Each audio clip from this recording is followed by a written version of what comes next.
And thank you very much for joining us on PM Express. Tonight we're going to talk about Parliament. They've been in the news a lot lately. In the midst of an economic crisis, many had looked up to the members of Parliament to be the last buffer. When it comes to the finance minister, there appeared to be consensus, both on the majority and minority sides. The issue they disagreed on is how to get him out. The majority side wanted to leave that to the president to do it, as we've heard he promised them, after he's dealt with the budget and then after the IMF.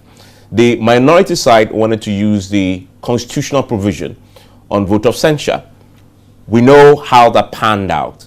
Many are disappointed in both halves of the House, MPP and NDC members of Parliament. And then there's a substantive matter of the budget. How come the minority side agreed for the budget's approval? I know they've said they look at the appropriations. That's where they would then scrutinize it and show that they really have the numbers to frustrate the process if indeed they believe that it's in the interest of you, the Ghanaian. We'll talk about that also. And then we'll look at the current economic climate we are in. I wonder what the minority alternative is in the midst of the crisis that we're all facing. I have the man just for the occasion. He's been at the helm of whipping his members into the House on the day, and he did a miracle. 136 of them, all of them, showed up. Some of them, I understand, were out of the country and still had to return for a fight they were bound to lose. Why did he do it? He is the Minority Chief Whip, Mohammed-Mubarak. Thank you, sir, for your time. Most welcome. Let's start from where I just ended. That on that fateful day last week, you were very instrumental in getting all your members into the House. 236 of them, minus, of course, Jim Dachikwe is a subject for another day. Why did you do that when it was obvious from on the face of it, when the majority had told you they won't participate in this, you were bound to lose, and you had to expend a lot of energy to get your members in the House? Well, I mean, Evans, sometimes you keep to your principle. You remember the very day we filed our motion, and the next day when they did a press conference saying that they were calling for him to get out, our response was that we hope they were going to keep to their word. So sometimes you do this just to keep to your word. And believe me, as at the morning of the Thursday, there was still a lot of confusion on the other side. To stay, not to stay, the rebels to join us or not to join us. So we needed to play our cards and provide our equity. And our equity is to make sure that every one of us was there. Once the confusion was there, because all we needed was just about 46 more members from the other side. And we knew that they were well over 80. So once the confusion rages on their side, and they were struggling whether to be in there, not to be in, we had to do our part. And the night before, I mean, talking in confidence to many of them who were part of the rebel, some of them were still saying that, look, we are with you. We will still be there with you. And for me and our team as a whip, we couldn't have just said that, oh, because we weren't sure with all what they were saying, let's be relaxed and let's assume that Thursday they stayed, and let's say our side was only 100. All the blame will come to us, because then they said that the rebels got divided. About 48 of them or 50 of them were there, but unfortunately, if the minority were all there, it would have been a kill. So we needed to make sure that every one of us was there. And I can tell you, like you said, I mean, the amount of energy after the whole thing happened, you realize I couldn't even have the energy to speak to anybody because it was so devastating. I knew. But you knew this was happening? No, I mean, it was a 50-50. You knew they were not very certain. Unfortunately, the rebels were not in leadership. They were just some few middle benchers and back benchers. So you couldn't even, the courage is not really there. Some of them were just brazen it. So it's like, at every point in time, you could not tell definitely what they would do. But what signals did they give you, though? The signal was that they were with us. Even up until when? Up to Thursday night. Up to Thursday morning. Up to Thursday morning? Up to Thursday morning. And I can tell you, I mean, without mentioning names, later they were calling us and said, oh, can you just leave the voting alone to 21st? So they wanted you to move the vote of censure to do all the that's day, the final day. The final day, the Thursday. But can you just leave the voting to 21st?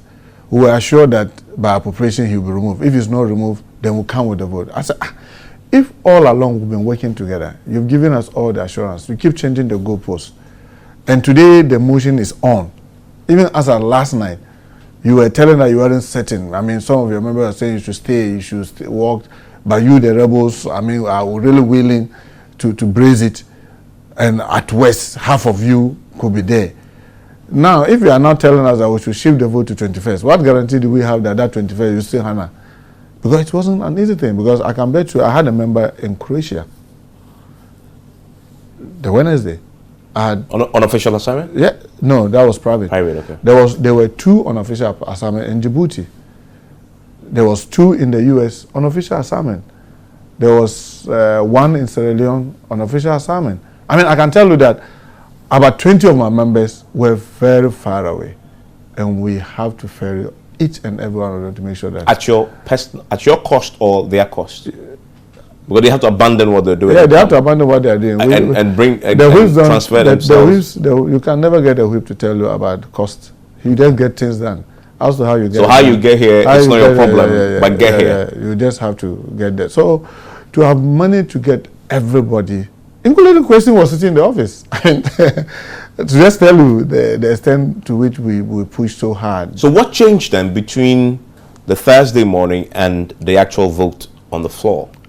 I mean, that would be very interesting, and I really wish you could get the rebels, some of them, to ask them this question, because it was at a point in time, by lunchtime, then we started getting disappointed, because they started making calls and trying to say, oh, can we rather do it this way? Can we rather do that way?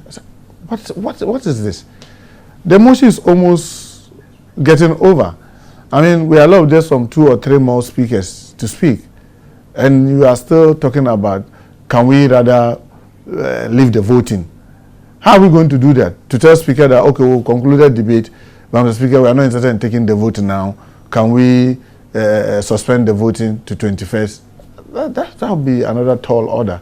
Because, believe me, it wasn't so easy to get even the motion called. There were a lot of struggle to prevent. I can tell you that part of their strategy they thought was that, oh, if you send the thing to committee, then you go and mute it there, and then even the committee finishes, the report could be muted and all that. But we fought all that and made sure that none happened. So if you are on the D-Day and you are still asking for a time, at a point in time, I got furious. I told my leader that, look, leader, let's end it. Whichever way it goes, for us, we've kept our principal position. We have fought hard. I mean, as a Democrat, you don't fight to win all the fight.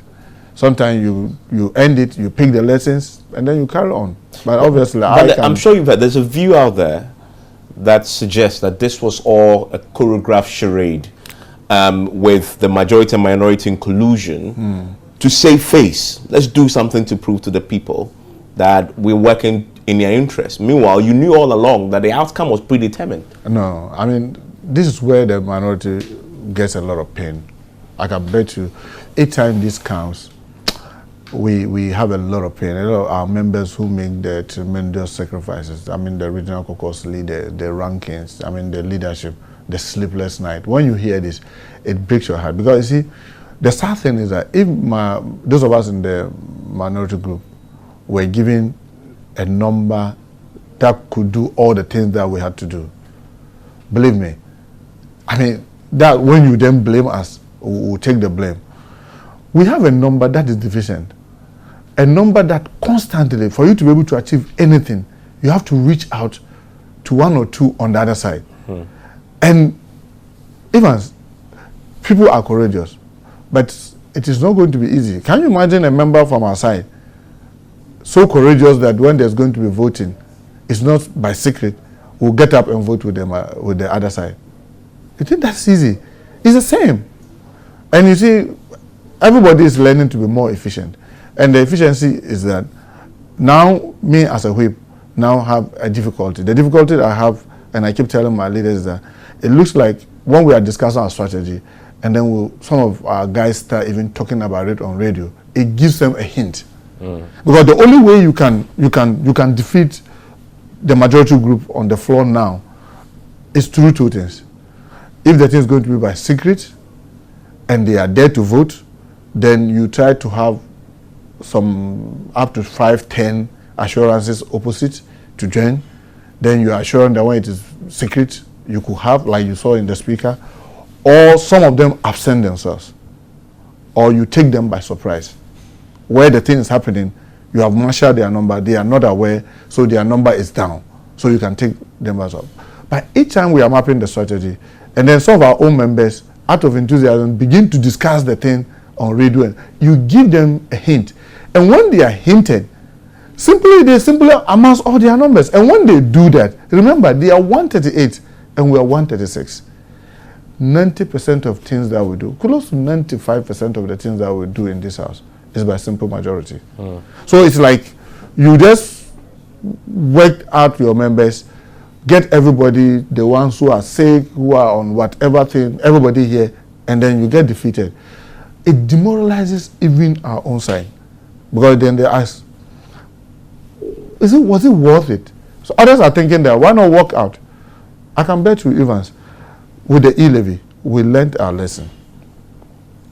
Why am I saying that we learned our lesson? If we had stayed and voted and lost, and picked all the amendments and kept voting, maybe because of the frustration of the voting, some of the clauses, they could have abandoned it. But walking out and leaving them gives them a, because remember, to take a decision in this house, Article 102 and our standard orders 109, you need at least half of all members of the house. We, with our 136 now, even where question was there, 137, do not have at least half of the house. Half of the house is supposed to be 137.5, so meaning that 138. If they marshal all their numbers, and we are not even there, they have the minimum number to take business. So we have to be choosy in the fight and when to even fight. Because if it is simply, you just go, you vote, you lose, you go, you vote, you lose, you demoralize your side to a point that if you're not careful, when you begin calling, it's like saying that wolf, wolf, wolf, wolf, and then people come and then there's no wolf. The day that the real wolf comes and you'll be shouting, wolf, wolf, nobody comes. And you see, one of the major challenges of the whips is that working with peers. So you see me after every such vote trying to encourage my team, thank them, show that we appreciate the sacrifices, just to keep the energy, because it is very energy sapping. I mean, like I was telling you, someone who was to move from Croatia, he told me, leader, is it possible? I said, you get to London. When you get to London, it will be easier. So what's the morale among your members after this? Obviously, it's down, because it's like, as well for those who had to abandon very important. Not only them, because you see, each time you are working, all the members look up to the leadership. And here when I talk about leadership, we are looking about extended leadership. We have an extended leadership of about almost 40 of us, because we have the rankings, we have the regional caucus leaders, and then the core leaders. Where you map the strategy with the hope you are reaching out to the other side, you are still hoping that it will happen. And you cannot share some of the details with the backbenchers. So they keep asking, say, no, keep your calm. Everything is in order. Keep your calm. I mean, we are on course. And then the tail end, it ends the way it ended. Then they are asking the leaders, what happened? You regret pushing this through? No. Because you see, it would have been worse if we didn't do that. Because some of the allegations that you are now making will even stand stronger. I mean, earlier, the majority themselves, it was Seamus Abos who told me here in Parliament in an interview that there have been attempts to bribe some of them. A businessman had come to the house. So there's a view there that this was open to some sort of inducement. Inducement on both sides. So you would have fallen victim if that has happened. In fact, even now, there's a view that this is all part of the game. No, but that would be very unfair. I mean, you saw the debate. I mean, one of the things that I can tell you that day, that Thursday, that was so enthusiastic was that when we met in conclave, they were begging that Tutu to speak. We said, what? Such a motion? This is a premier thing? We are on for 10-10. Hey! Why? 8. No. Let's do 3. We insisted. So the 5 we got was a big fight when I came. And then now, having prepared almost like 15 people. Now, who to pick was like a battle on our side. Everybody wanted to be part. So I can bet you, if my memo pad was to be here, you will see the number of times I wrote the names. I will write the name, then I'll tell Evans you are on. Then there's strong reasons, other group can, no. Muntaka should be part of this. Then I have to call Evans and say, Evans, you know what? I have to beg you. I have to put Muntaka to take you off for A, B, C, D reasons. Then Evans will reluctantly say, look, all this preparation. So even in the morning, there was so much enthusiasm on our side, even to select the 5. And you saw the debate. There was nothing that was left that had not been said. There's no way a group will go and be compromised and come and put out that kind of fight. Look at the consistency. Look at the heat. Look at attempt to make it look like, oh, it's like we are taking, this is taking the whole day. Can we pause and even try and continue? No. Evans, we did our best. It's that our best was not enough to achieve the set objective. We knew right from day one that 183, 184 was not a joke to get. Our assurances were the rebels.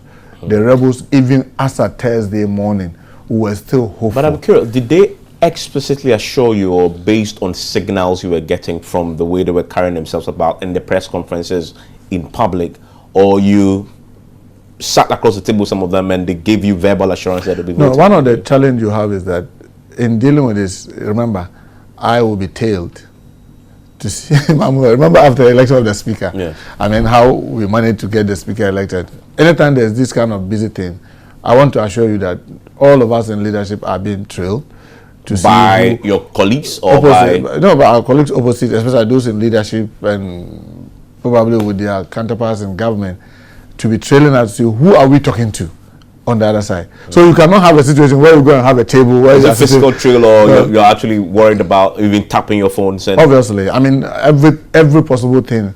So you are mindful that, oh, if I'm speaking with Evans, even on phone, there could be a third person listening to us. So you can't have a situation where you're going to have a table and you're sitting opposite and negotiating. But you use all other means to reach out. I mean, they also have core leaders. We know there are some who are disguised leaders amongst them. So you keep reaching out to them and keep talking. But remember, Evans, members on our side too were also being talked and trying to compromise them. Okay, so the other side also were trying to compromise your members. Yeah, because if you come, let's assume that Thursday, we started the censure, and as a whip, at 10 and I have only 70 of my members. That would be big. On the floor? On the floor. That would be a big demotivator. Was that a concern that was born out of what was actually happening or what you feared will happen? No, I mean, as a whip, you don't leave any card out of the table. So it's not like your members were actually being approached? Yeah, but you are looking at all the possibilities. Okay. Because just as you are infiltrating the other side, you cannot just assume that, oh, your side is airtight. But you have to were some of your members approached? I don't have any to abandon evidence. you? No, I don't have any evidence to that. And I mean, their presence tells me that even if they were approached, they were solidly with the caucus. Because, I mean, so I'm saying that in your strategy as a whip and your team, you just don't assume that we are only infiltrating the other side without giving possibility that your side could also be infiltrated. So you keep working both sides. You are working so hard to keep your area, your side airtight. You are working very hard to break through the other side. So the information keeps changing each time. But I mean, as a whip and your team, my deputies and like I told the other extended leadership, you keep revising your strategy every now and then. You just keep watching. You keep counting the numbers. You keep asking, where is this person? And then on the floor, on the other side, you keep expecting to see some faces, because that will give you the signal that they are with you. Yeah. So you didn't actually get verbal assurances because of the fear that you possibly were being monitored, your phones were being tapped. So this was based on body language. Assurances were given. Verbal? Yes. Verbal assurances were given. How that happens, I can't tell you on air, because I mean, we are still in the game. The game keeps continuing. So those who gave assurances didn't keep. Then Thursday morning, towards lunch, just after lunch around 2 o'clock, then now, can we leave the voting? Finished everything. I said, no, we've come this far. Can you just breathe and stay? You've been asked to walk out.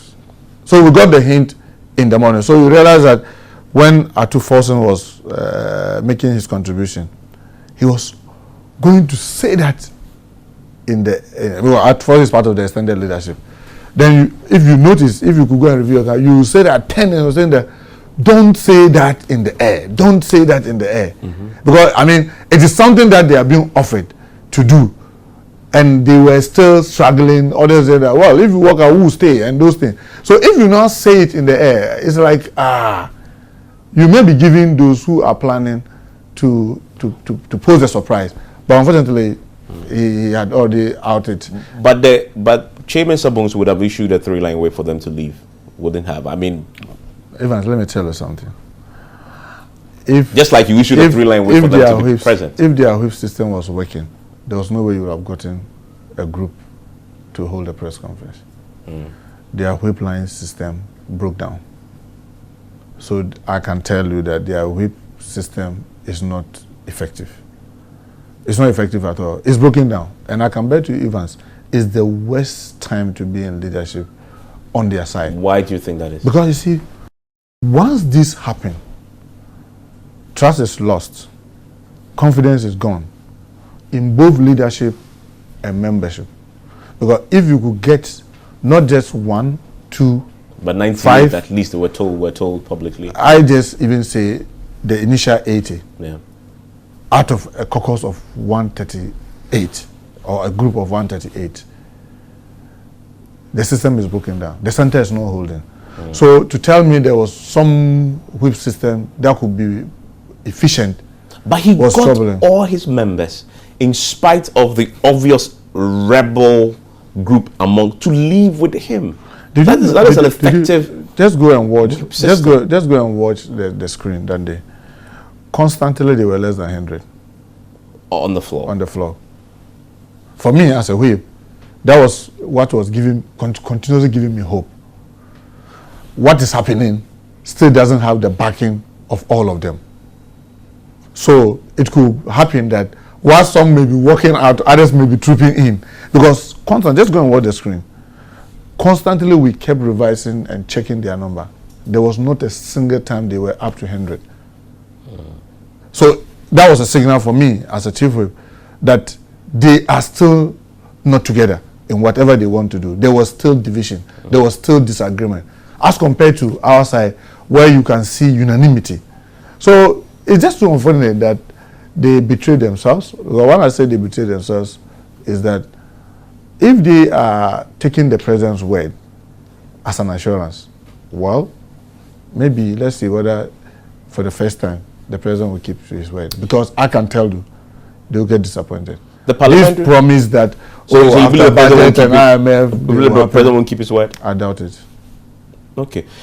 The process in Parliament has ended. However, he's left in this trail a precedent that some have criticized, particularly the setting up of this ad hoc committee. Yeah. Now, many actually look at it and said, made Oforiatta look good in the eyes of the public. He didn't achieve the purpose the minority intended.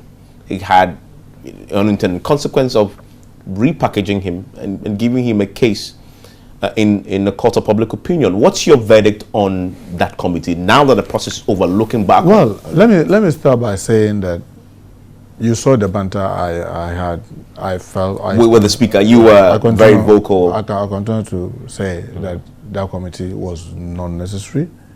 Our standing orders is very, very clear.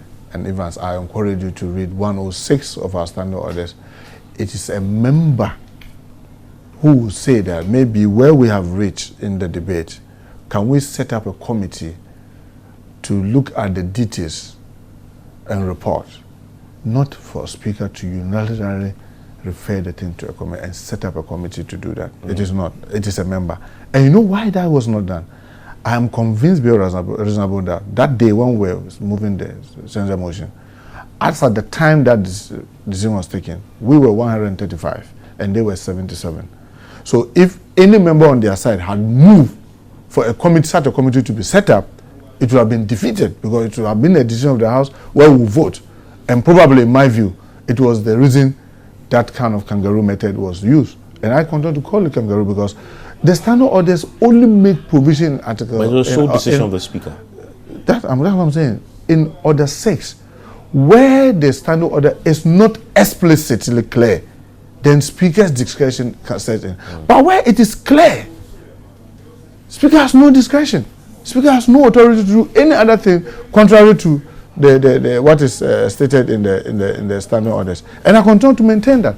And Evans, sometimes when these things happen, people, all manner of people, I mean, elderly will call me, oh no, we don't like this, we don't like to see this disagreement with Speaker. Evans, the challenge we have as a country is that if you don't learn to keep to your principal position, in my view, then you are not worth what you are. I won't change my principle simply because my favorite is a Speaker. Anytime a Speaker, in my view, wants to abuse the standing orders, you can always count that. Was it an abuse of the standing orders? Yes, he was simply abusing the standing orders. And I would challenge you to go and look at the video and all the things that happened. Look, the reason parliaments are created, or parliament was created, was initially to challenge the king, to challenge the monarch. Yeah. That is why, if you go and check the literal meaning of parliament, it is to talk. And that is why in that same standing orders, every parliament around the world, there's a procedure to even challenge the decision of Speaker. Because they want to encourage MPs to disagree where they feel very strongly. So two things can happen. You can disagree with Speaker, but allow whatever decision it takes to go. Where you feel very strongly, you can now come with a substantive motion to challenge the decision of Speaker. Where you have a Speaker who cannot tolerate disagreement, I find it very difficult. But this one does, to contain. No. He doesn't tolerate disagreement. No, because if he does, go and look at the video of that day. Show me anything that I said that warranted an apology. Just tell me. It's simply disagreeing with you that, Mr. Speaker, I read 106 well. The way you are, the path you are taking, I disagree with you. There's no way that path allows you to set that committee and refer the thing to committee. And you see, in parliamentary practice, speakers are supposed to be like ombudsman. You listen and then you take decision. Where there are conflicting views, then you come in to set the direction. Where you don't want to listen to people, when they are talking, you want to like interrupt them. That's not good enough. And you see, I'm sorry to say this, when you want to turn the chamber of parliament into a palace, then you become a tyrant. Is he a tyrant? He's becoming. And I'm sorry I'm saying this because this is my favorite speaker. I mean you elected him. I can tell you. You whip your members I to can elect tell him. you that if there's a member of parliament today in this house who, if I were a Suku fan, will enjoy the reign of this speaker, I don't think anybody will have enjoyed his reign better than me. I mean, he owes his speakership to your whipping abilities. Just as I disagree with Professor Quay, I disagree a number of times with Dua Jao. I won't say because Babin is my favorite speaker. Have you told him this, that he's become a tyrant directly? Because you have a clear line. I have said that several times. And what is his response? He disagrees with me, but I tell him that, tell me what chief does, a chief will do in his palace. When he says anything, that's fine. That's what chiefs do. That's what chief, but you are not a chief. You are supposed to be a speaker of parliament. And the speaker of parliament listens to both sides and patiently, even where there's disagreement. And that's the essence of democracy. To sometimes even disagree, agree to disagree. But where you personalize it and make it look as if a disagreement is a disrespect to you, or it's an affront to you, or it's like denigrating you, then I'm sorry, then you'll be a bad speaker. On the subject though, the process is done, but he set a precedent now. Yeah. This is the first time we've seen a vote of censure through to the end. But the precedent is now set. And he gave a very extensive ruling on the matter. which means going forward, this That will be is the guidance. Yes. For, I mean, how much of an impact will this be for future? Let me give you a typical example how this will be challenged. Adjuma Menu has a vote of censure against him on the floor.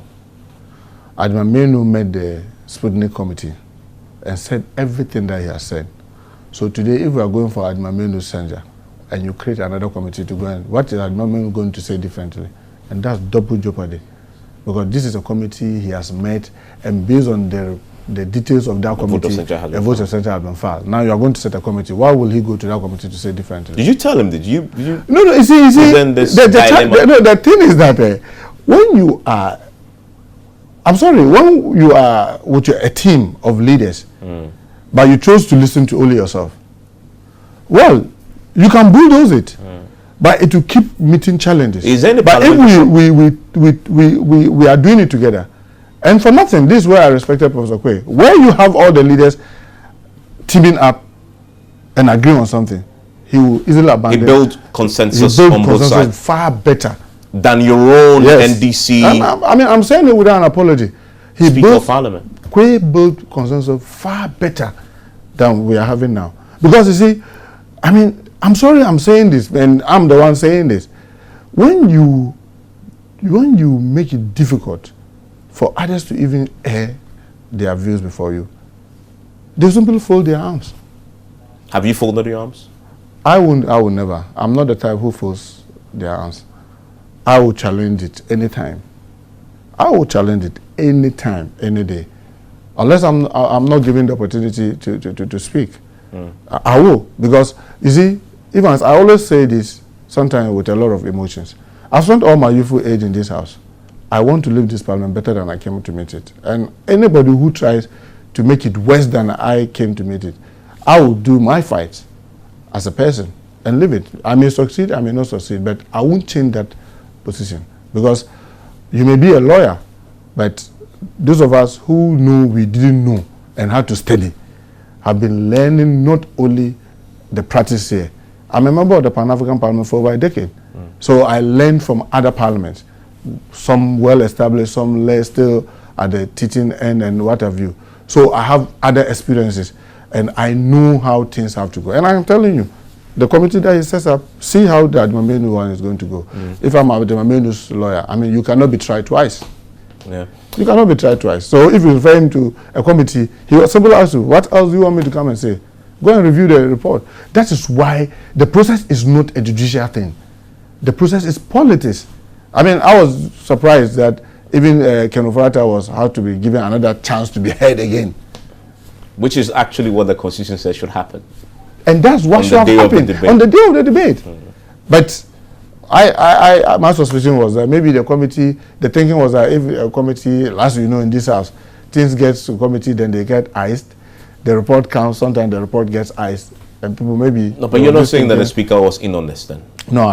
I'm just saying that you knew that when things are at committee, then there's an opportunity for people to go and sometimes struggle to ice it. Yeah. Or if the report is even ready, then they try to ice the report. But the speaker's committee... But this one, we fought hard, and I'm happy that at the end of the day, and especially on the day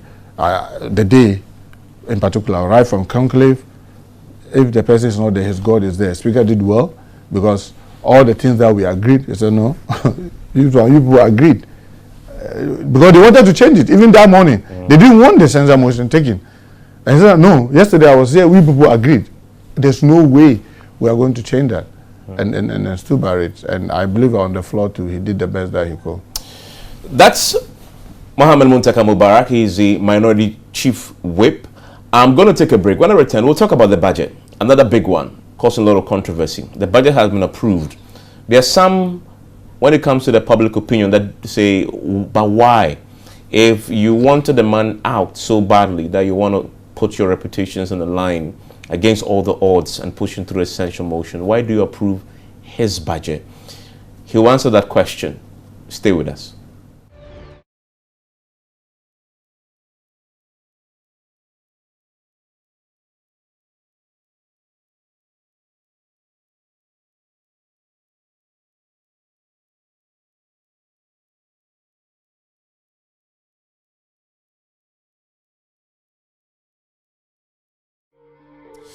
Thank you very much for staying with us. I still have the NDC Minority Chief Whip with me. He is Mohammed-Mubarak. He is a man in the eye of a storm when it comes to getting his members to the House and, of course, doing what the collective believe is right and is in your interest. There is one issue, Mr. Mubarak, that I need to raise as far as the interest of the people is concerned: the budget. Yeah.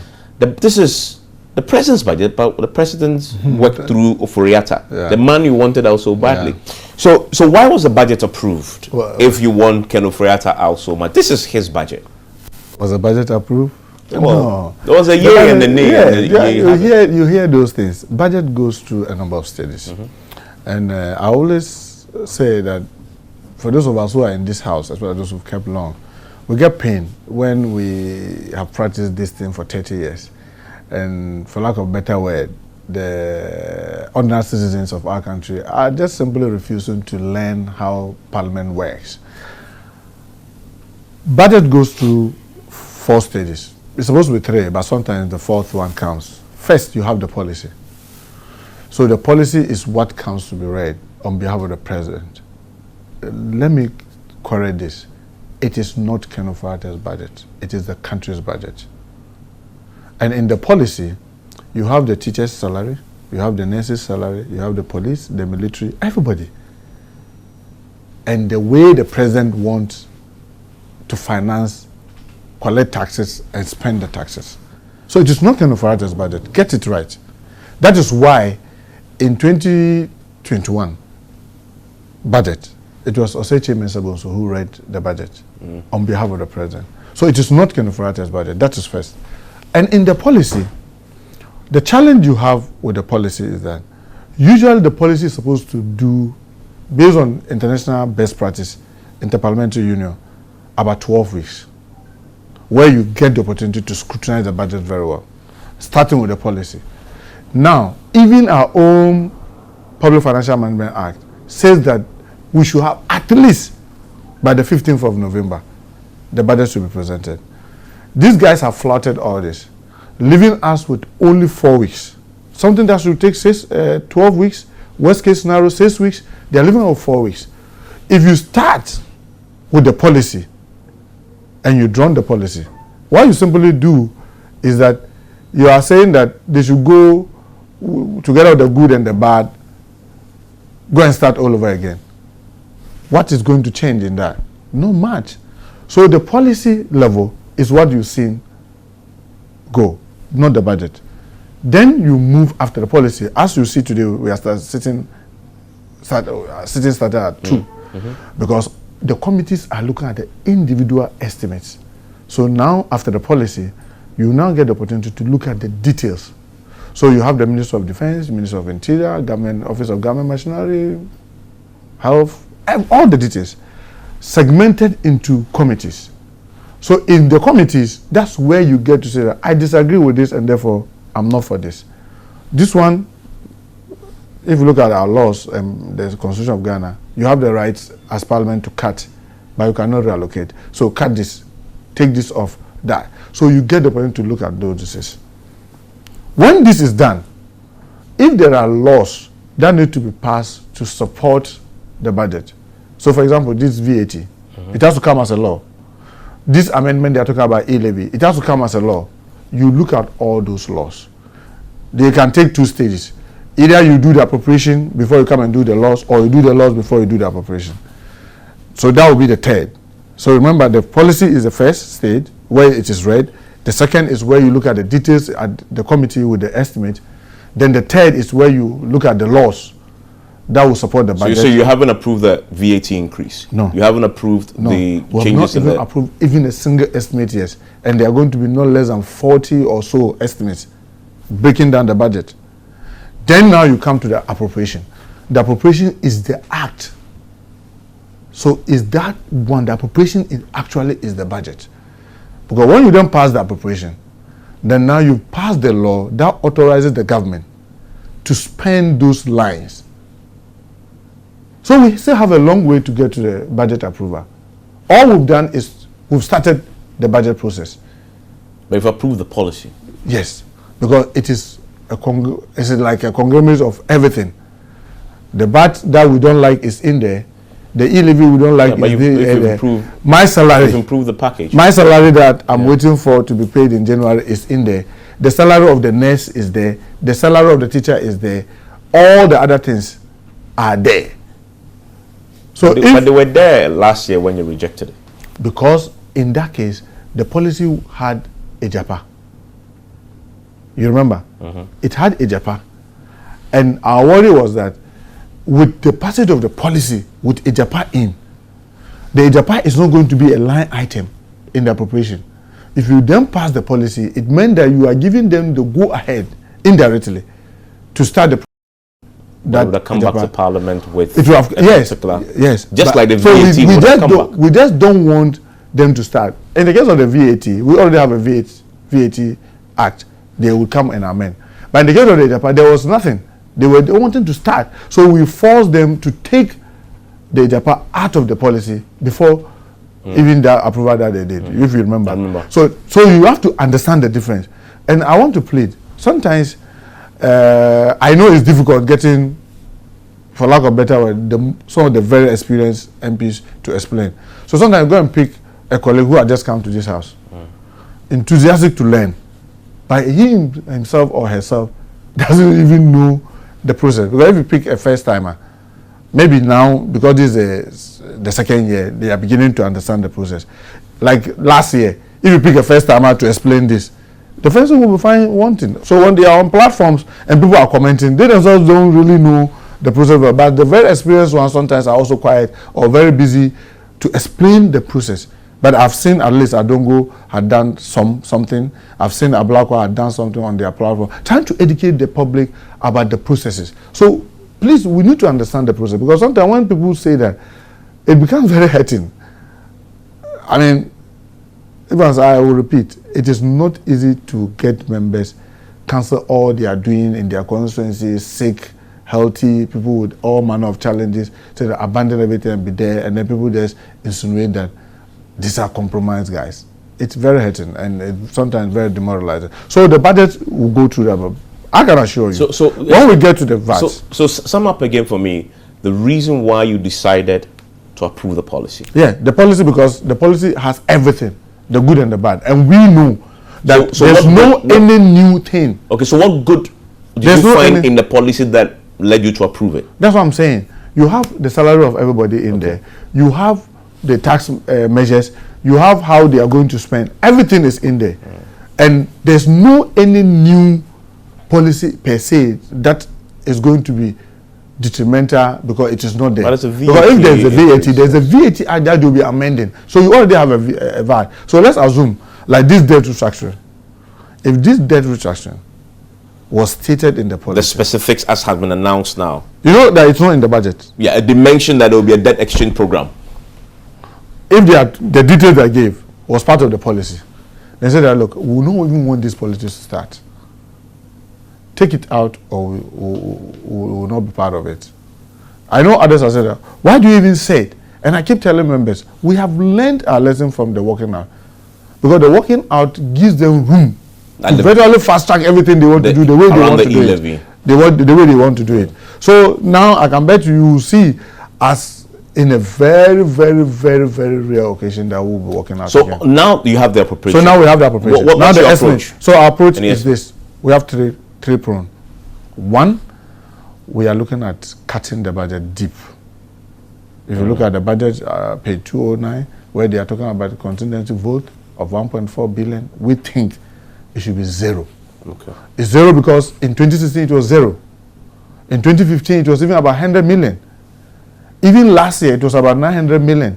Now they are just jumping to 1.4 billion, and that's where the finance minister have leverage to be doing the things that he's doing, because in the committee he just told us that that's where he picked the money. He picked the money for the cathedral. Although now he has an 80 million CD. So now for us, that vote, since he gets the opportunity to use it for the things that have not come as main line, we want it to be zero. So we oppose it. Now you look at government machinery. Once they have announced that there will be public freeze, what they call public sector freeze on employment. Yeah. In the government machinery alone, they anticipate to pick about 1,500.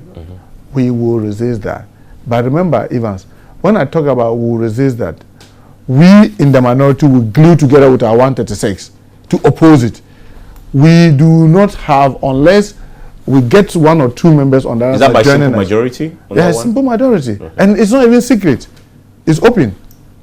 So we will resist that. One of the things, the advantage that we have at the estimate level is that, for example, health committee is 10-10. It's 10-10. So if you put a vote on it and it ties, it's a loss. So because of the tie, we are very hopeful that a lot of the cuts will succeed. We are hoping there was this 10 million that they are put, the meaning you cannot even give it real meaning, what it is. All those things, we are looking through the estimate to make sure that there's a deep cut. Because the 80 million for the cathedral? The 80 million, yes, it will go for a cut. We will not. Are you cutting it or you want to read it to zero? Zero, because at the committee level, they've now put it into the tourism ministry. So our members on the tourism ministry, it's an even number. It's a tie.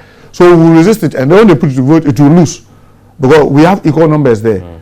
So we will do all these things at the estimate and make sure that all those wasteful things, because you see, in this crisis, when we put together the budget, we realize that there's an increase in government expenditure by 82 billion. Yes. Our hope was that if you are in crisis, you don't increase expenditure, unless you will have stayed last year levels, so that you don't see increase, because, I mean, salaries are not likely to increase by much, apart from the unions that I'm hearing that they are demanding a 64% increase and what have you. So almost all the things, and you see the trick they did, the government machinery, they used to have the national identification, the Agenda 111, the free senior high school, and all that. So they thought that they could trick us. The global figure, you see that it's reduced. Reduction, yes. But it is not a reduction. Because AIDS Commission has been taken to Minister of Health. Agenda 111 has been taken to Minister of Health. National identification has been taken to Minister of Interior. They pieces them. So if you bring all these pieces together, you see government machinery still going up. So we are going to be particular about the individual lines and make sure that we have a cut there. Then when it comes to the loss, we stand vehemently opposed to the VAT, because we believe that it is going to increase the suffering of the ordinary Ghanaian. And there at the what they call finance committee, yes, they are 13, we are 12. We are going to register our opposition to it, and we'll resist it up to the floor. You saw when we put our best of resistance against the e-levy. I mean, it took almost 5 months before they were able to get it. We are going to stand firmly with Ghanaians to say that we can't support the VAT. And if we are lucky, 1 or 2 on their side are not there, we may defeat them. If there's delay, it may not be able to have it now. So these are the specific things that we in the minority group are targeting to do to make sure that we come in tandem with the ordinary Ghanaian. I mean, so this is before you go on break on the 21st? Yes. Okay, so on the, I guess possibly the final day, normally this will happen. On the final day, then everything comes back. Yes. That's when you so now what you'll be seeing is that the estimates debate may start maybe by Wednesday, because if the committees are meeting now, I want to believe that those who are able to finish today, by tomorrow their report will get ready to be laid, and then from Wednesday on you begin to see the estimate. So where there's the need for cut, you begin to see those estimates having those challenges on the floor, because then you have to put it to vote, and if we have the right numbers, we'll defeat it, and then they may have to accept our cut and then reallocate, and we'll insist they must show us where they are going to reallocate the money to. If we don't have the right to reallocate, our hope is that we'll cut more than enough to compensate for the VAT, because the VAT, they anticipate to get 2.4 billion out of it. So we believe that if we are able to succeed in the 1.4 billion at the contingency vote, and then all the others, and are able to, let's say, cut up to 3 billion, then you don't have any justification to introduce the VAT, because you need 2.4 billion to support the budget. We've been able to cut 3 billion for you from the budget. So simply shelve us the pain of the VAT. Now the e-levy, what is it that we are opposed to? We've been consistently against the what do you call it, the levy itself. The levy itself. Yeah. Yes, they are reducing to 1. Well, that's a better, lesser pain than where it is. But removing the threshold for us will be too detrimental for the ordinary Ghanaian, because the 100 cities of last year, today it's worth just about 45 cedis, Yeah. because the cedi has lost more than 54% of its value. So we are even thinking that they should take the threshold to about 200. So if you are going to even take away the 100, that means you are going to make the ordinary Ghanaian even suffer more. So that's the cause of our Let me ask you before we wrap up, so talking about the budget. In the budget, they mentioned they want to do that exchange. Now they've announced the details of this. What is the minority position on this? Because this is bigger than anything in the budget, Yes. honestly. And 137 billion is what they're trying to save in debt to this. What's the minority? And that's position? only domestic. That's only That's domestic. They haven't even domestic. gone, yeah, They haven't gone external. What's the minority position on this, and how do you want to approach it? I mean, we have stated clearly in our press conference led by the minority that we stand completely opposed to what they are trying to do, because what they are trying to do defies simple logic. Because you are not negotiating with the people. I have my money with you, and then you just come to tell me how you are, when you and I have an agreement. You are telling me what you are going to do without even negotiating with me. We stand opposed to that. Our challenge is that it's the first time it's happening in our country. Does it require parliamentary approval? It's not in the budget. That's one of our other concerns. Why is it that they didn't put all this in the budget for approval, but they chose to use the path that they are using? So at a point in time, will it come to Parliament? Will some portions of it come to Parliament? We don't know. What we know is that the IMF program is an international agreement, so that one will definitely have to come to Parliament. But with the way they want to carry out this, we believe it's going to exacerbate the suffering of especially pensioners and the like. And this notion that it's not going to affect the individual, Evans, I'm finding it very ridiculous for two reasons. One, you pay my money with Evans, you pay Evans 0 for 2023.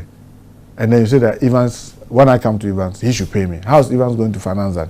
Well, I'm hearing that they are trying to set up some fund to support those institutions. Will it work?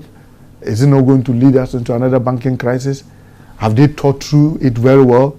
Why are they not open it for all of us to discuss and look at the lesser pain that we can take? Are you going to ask for you to be briefed? Because Parliament hasn't been briefed, have you? Yeah, we all had it just like every other Ghanaian had it. And we thought that is not... But there's a 19th December deadline for the institutions to sign on. Is Parliament going to insist on a briefing, or you want to leave it to the Obviously, I mean, we were hoping to remove Evans Mensah as of last week. Now that it has failed, we have to go back to the drawing board, because we are hoping that if we remove him, whoever takes over, we'll have to brief her before maybe the 19th. Now that it's still there, we have to demand those detailed briefing. And then two, the way it is structured. Evans, I find it to be very immoral. Immoral in the sense that you, the one who have created the mess, are saying that in 2023, when you are there, when you are still there, the one who created the mess, you pay 0. Then in 2024, the same mess causer is going to pay 5. Then beyond 2024, when he is not there, someone else should come and clear his shit. I find that to be very, very, very ridiculous. I simply ask, what investment has the finance ministry made that dividend will yield in 2025 and then the beyond, when they are going to be paying the 17, 25 and 41? Which investment have they done? That could be your government, by the way. That's the thing. So, I mean, that's the danger. So it's part of our resistance. Why are they not going to create a sinking fund? Once they are still there, to show the genuinity. That, oh, it is because we are genuinely sorry, this year we didn't anticipate it, yes, we've created a mess, but please forgive us, but this is the path. So we'll even create a sinking fund that will be growing some money towards those repayments. You are not doing any of that. Remember when said Tekwe had to go to IMF, had to create sinking fund and whatever. Yeah. This man is not creating any sinking fund, and yet he is leaving the debt, the mess that he has created, for somebody else into the future to pay. These are the reasons why we believe that this restructuring cannot be supported by us, and it has to be opened up. What is our worry? Our worry is that the path that they've chosen doesn't require, is it going to require parliamentary approval along the line? We are not deeply involved in the engagement. This is something that, because it's going to affect everybody, maybe we need to dispassionately look at it and look at the lesser pain that we have to swallow. They are not doing all that. And they are just announcing it with the usual business as usual, attitude. We cannot support that destruction. Honorable, thank you very much. Most welcome. Grateful. At least he's offered some explanations on the two key issues of why they approved the policy. Said the budget is still one that is in play. And then the subject of whether or not they were compromised and, played a charade, playing us all when it came to Kano Foriata's vote of censure. Well, make of that what you will. Thank you again. Most welcome, Ivan. Enjoy the rest of your evening.